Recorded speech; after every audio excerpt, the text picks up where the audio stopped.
That sun shining out here. And here are some of the top stories you'll see on Good Morning Providence. Former President Donald Trump now faces his third federal criminal indictment, the new charges, and how Trump's team is reacting. Plus, new details on a fire at a military surplus store in North Attleboro and how firefighters got it out.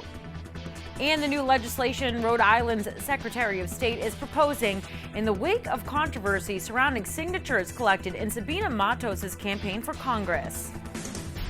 And good morning. Thank you for joining us. I'm Tara Linazak. It is Wednesday, August 2nd. We're already making our way into August. Let's get a check of that forecast with meteorologist Skylar Spindler. What a beautiful day yesterday, Skylar. Are we expecting the same weather today? Yeah, actually, we had such a beautiful day, you're right. And today, going to be a bit of a carbon copy of what we saw yesterday.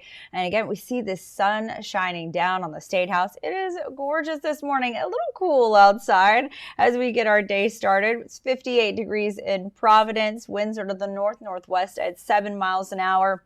So those temperatures this morning, quite chilly in some areas. This was great sleeping weather, so hopefully you had a chance to open the windows up, get those nice cooler air circulating through your house. 50 degrees in Taunton, 52 in Norwood, 61 degrees in Boston right now, 57 in Newport. So here's what we're expecting as we head through the day today. We'll finally get to the 70s by about 10 a.m. So just expect that by then.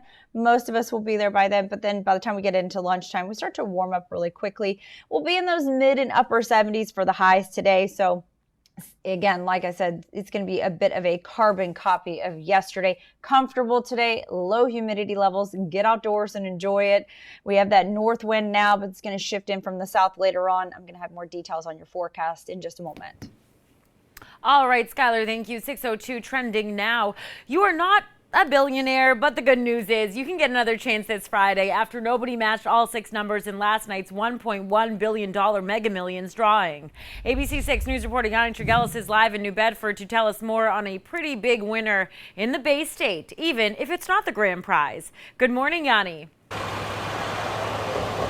Yeah, Terlin, well, nobody taking home that $1 billion prize across the entire country, but somebody did win that $1 million right here in Massachusetts. Now, one lucky person matching all 5 of the white balls, which came out numbered 8, 24, 61, 45, and 30, but that person did not match the mega ball of 12 correctly. Now, the Massachusetts Lottery, they've yet to announce where that $1 million ticket was purchased from in the Bay State. It was one of 7 across the country to correctly match all 5 of the numbers.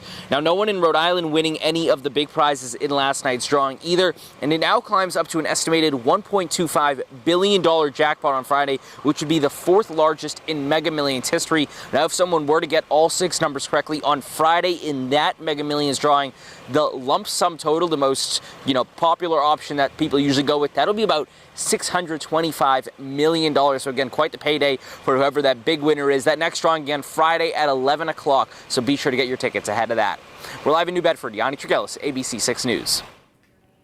Thank you, Yanni. Our top story this morning, former President Donald Trump indicted again, this time for allegedly trying to overturn the will of American voters in the 2020 election. Prosecutors are accusing the former president of spreading lies about election fraud and fueling the violent January 6th attack on the U.S. Capitol. ABC's M. Wynn has the latest.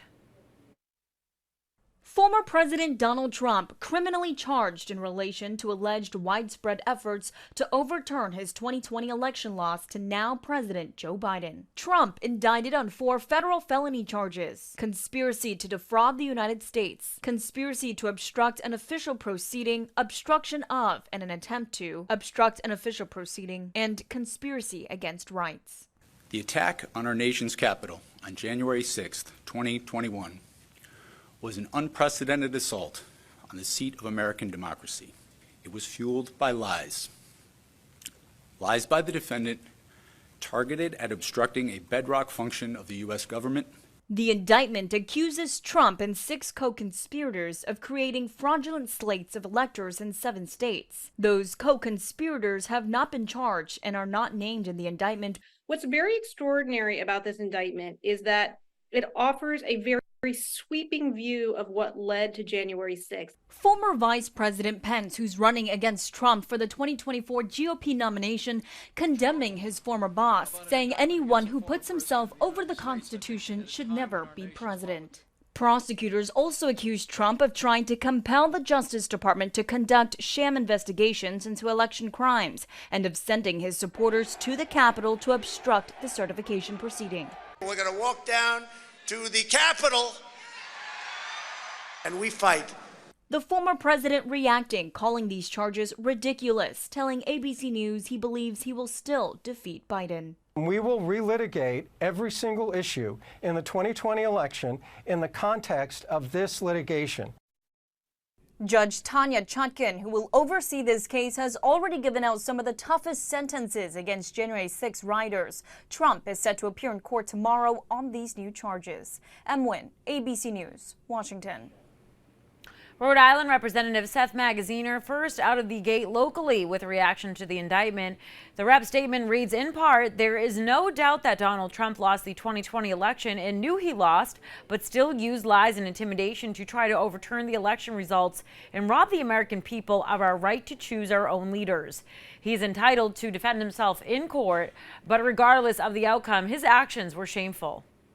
And now, your ABC 6 Storm Tracker meteorologist, Skylar Spindler.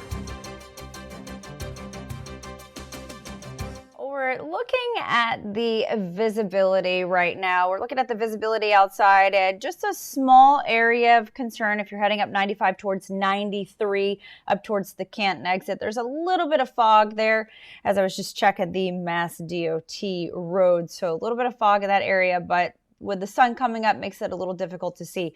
Current temperatures right now sitting in those 50s around the area, 61 in Boston, 58 in Providence. It is 53 in Westerly this morning. So as we look at Newport, 57 degrees, winds are out of the north at about 6 miles an hour. And our weather headlines, here's what we're expecting as we head through the rest of this week. So today's pretty quiet. It's going to be about like what we saw yesterday. As we move into tomorrow, the humidity is going to start to return as we head through the day. And then by Friday morning, we're going to start to see some rain moving into the area with some of those downpours that's going to come with it in the afternoon and some of those thunderstorms that'll be with this as well. So be aware as you head into Friday. But the good news is by the time we head to Saturday, pretty nice. So today, mid 70s around the area, some upper 70s, pleasant, sunny, nice, comfortable, low humidity levels.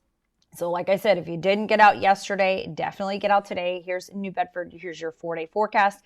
Today and tomorrow, pretty nice, upper 70s. By the time we move into Friday, we got those thunderstorms moving in. So just be aware of that, especially into the evening hours. And then that rain will be with us in the overnight. But it clears out, so we'll have clouds in the morning, turning to sunshine by the time we get to the afternoon. 82. I'll have your 7-day forecast here in just a moment.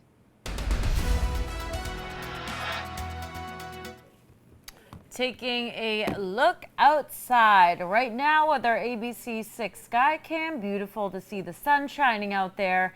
Let's get a look at travel times for you.